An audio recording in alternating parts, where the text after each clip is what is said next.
The movie begins with people running from an attack as the TV displays an evacuation alert. In the background, we see chaos taking over the city. Among the rubble, a gigantic crater catches attention. Inside it is Mark, a man attempting to escape the turmoil, who ends up trapped down below. A rock is pressing against his leg, and he screams for help, but no one responds, as the city has been practically evacuated. Soon, he spots a metal bar, manages to grab it, and uses it to pull the phone that fell beside him. The man tries to call someone, but his calls are being forwarded to voicemail. He then discovers that all service lines are down, leaving Mark hopeless. At that moment, he feels strong tremors and again calls for help, but no one comes to his rescue. Mark turns on his phone's flashlight to try to map the area he is in.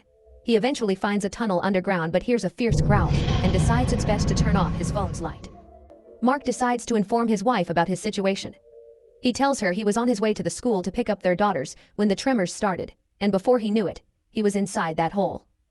The situation he finds himself in is very complicated. In that moment, Mark feels a glimmer of hope as he hears the sound of a helicopter. However, his hopes are dashed when the aircraft crashes, causing an explosion that makes the crater begin to collapse. Quickly, the man uses the metal bar he had found to free himself from the rock and escape before being crushed by the debris. He runs to hide in the tunnel, but amidst the chaos, a piece of glass pierces him.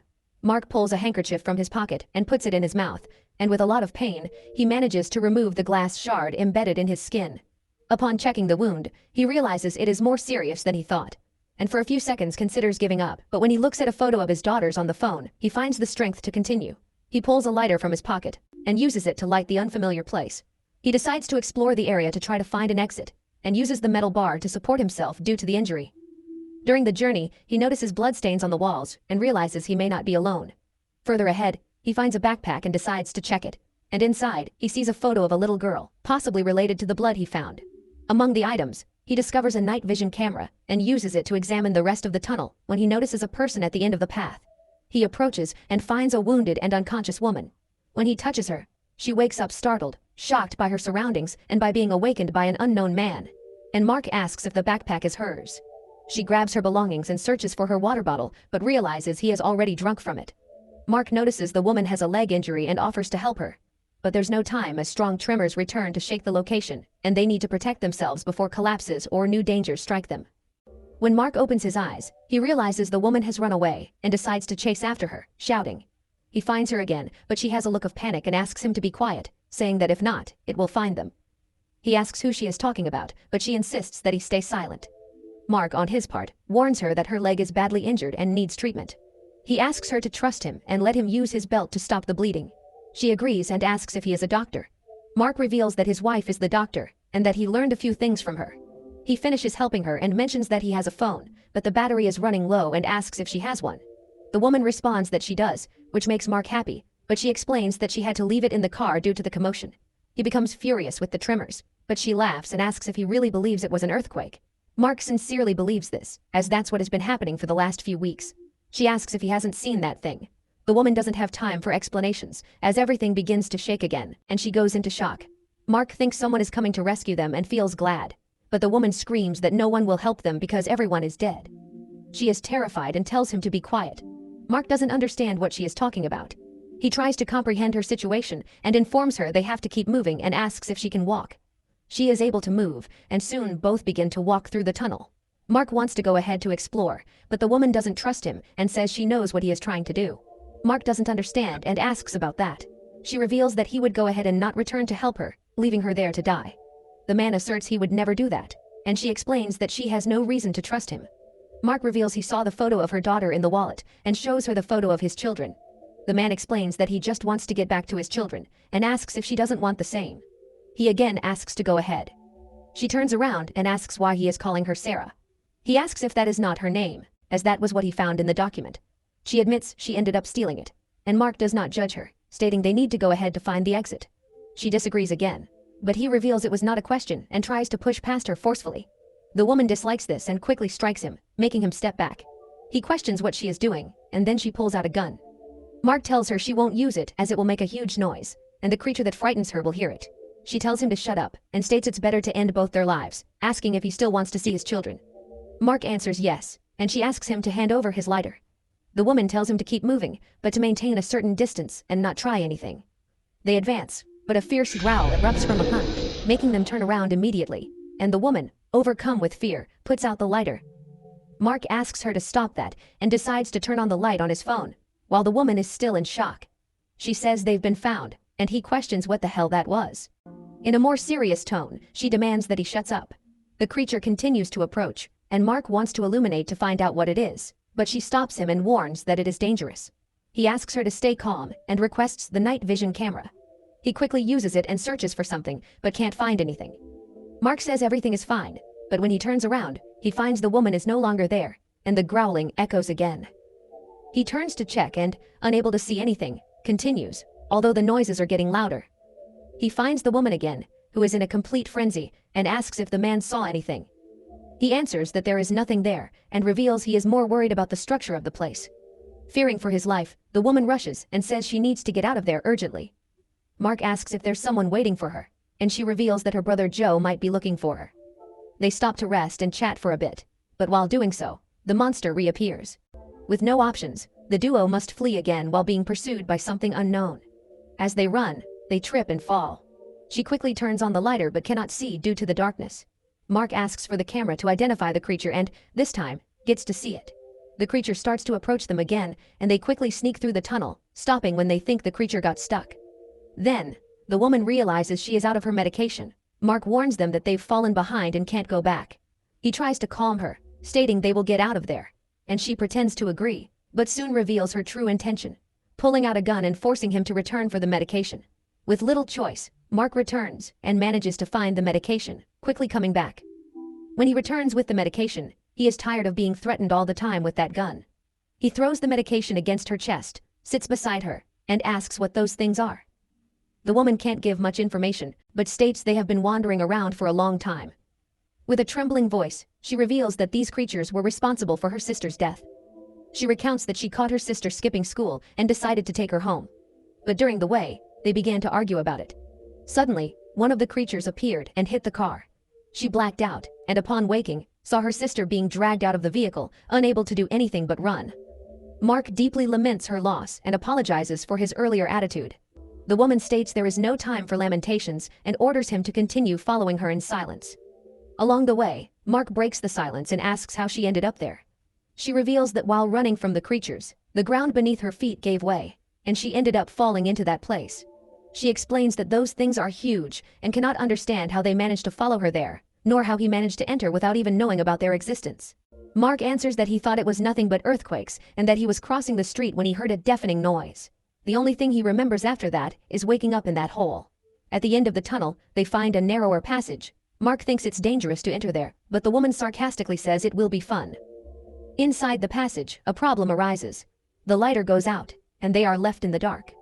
She uses the night vision camera and asks for his cell phone to help with the light, but Mark refuses, stating the battery is running low and doesn't want to risk their only chance of escape. She argues that there are people waiting up top, or maybe they're already dead. Mark asks why she says that since they have survived thus far, and perhaps their families can too. Irritated, she responds that it will be great for him to reunite with his family and wife.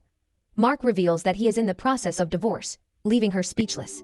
Shortly after, she sees a strong light at the end of the tunnel and feels happy, thinking they've reached the end. They crawl toward it, but discover it is just a flashlight. She begins to hyperventilate, but Mark calms her down, saying it's good since they now have more light. He tells her to keep going, and when she grabs the flashlight and illuminates the path, they discover a body covered by stones. They try to check if the man is alive, but find no pulse, and confirm he is dead. The woman rummages through his belongings and finds a knife she wants to keep, but Mark insists it should be his since she already has a weapon. She agrees, and while searching more, finds a canteen with drink and becomes excited. She takes a sip and offers it to Mark, who reveals he has been sober for 6 months, but acknowledges it will be useful. He uses the alcohol to treat his wound and urges her to keep moving forward. As they pass the body, the man grabs Mark's leg, screaming for help. The woman tells him to be quiet, but it's already too late, as the creature hears the noise and appears quickly. The duo is forced to run, leaving the man behind. In the process, the camera falls, and it is possible to see the monster killing him. They go back to grab the camera, and Mark realizes the creature is returning. They decide to proceed, but she cannot see, and despite her fear, uses the flashlight. She walks a bit but starts to cough, and Mark asks her to rest, but she refuses, terrified of the creature behind them. He insists, reminding her he has been pushing himself too hard and will help when they get out. The argument starts again as he insists on going ahead, but she refuses. She states that the only thing separating her from the creature is him, and Mark, feeling used, asks if he is just bait. She says he sought this out, but Mark reveals he is not going to die there and points the knife at her. As he attacks her, she pleads for her life and asks him to reconsider, but when he is about to kill her, a noise interrupts. Upon checking, they realize it was just a rat. They feel a momentary relief, but the creature reappears and kills the rat. They are terrified and quickly begin to run as the creature roars ferociously. During the rush, Mark gets caught and begs her to shoot, but she is in shock and cannot react. She picks up the abandoned camera, unsure of what to do, but doesn't want to go back, knowing he must be dead. As she moves forward, she feels something approaching, and with great fear decides to turn around. To her surprise, it is Mark who has managed to survive. She is happy and cannot believe how he did that. He responds that he only used the knife to kill the creature. She apologizes for not having done anything, but Mark says he doesn't want to talk about it. They walk a bit more and take a break. She takes the opportunity to collect some water from the sewer, and again praises Mark for being able to kill the creature with just a knife, calling him brave. Mark comments that his children don't think so, and she asks why. He reveals there was a fire from which his wife and daughter escaped, and that it was up to him to save his son Michael. Mark recounts he managed to see his son's room but couldn't reach it due to the flames until the firefighters arrived and rescued him, taking him to the hospital. After that, he never had the courage to return home. He explains that this is why he has not drunk since, and blames himself for not helping his son back then. She considers all this nonsense, but he insists that staying away was the safest way to protect them. This irritates her even more, and she says his children need him and that he only hurts them by staying away. She tells him to stop making up excuses and go back to his family, as they need him. She also shares a sad story, and Mark holds her hand to support her. She feels a closeness from him, but quickly shifts the focus of the conversation.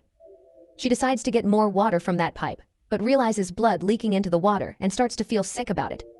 Again, the woman goes into shock, and Mark tells her she will survive this. She continues walking forward and discovers that the tunnel is a dead end, and becomes even more terrified. She asks what they will do, and Mark suggests turning back, but she says they cannot do that. In a desperate act, she asserts she will not go back and starts kicking the rocks, and Mark, without options, begins to kick as well. They manage to clear a path and find an underground sewer, where they discover another dead body. They find an exit above, but there is a metal grate and try to jump to reach it. Since both are injured, they cannot jump high. She asks him to help her up, but discovers that the grate is stuck. While looking for something to open it, they hear screams and gunfire outside and take advantage of the moment to shout for help.